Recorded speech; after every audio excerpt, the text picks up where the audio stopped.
Good afternoon friends, তোমরা সবাই কেমন আছো? আশা করি ভালোই আছো। গরমে তো সবাইকে ভালো থাকতেই হবে, কিছু করার নেই।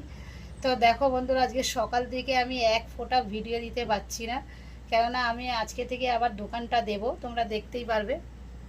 তো যাই হোক, সকালে বাজার করে নিয়ে এসেছি, তার ভিডিওটা দিয়েছি।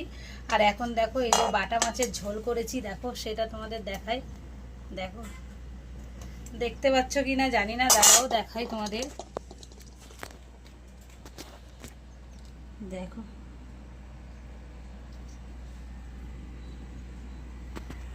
পুরো বাটা মাছের ঝোল, গরমে পাতলা পাতলা, মশলা কিচ্ছু দিইনি, সামান্য জিরে আর আদা বাটা দিয়ে এই বাটা মাছের ঝোল করেছি, পটল দিয়ে আলু দিয়ে।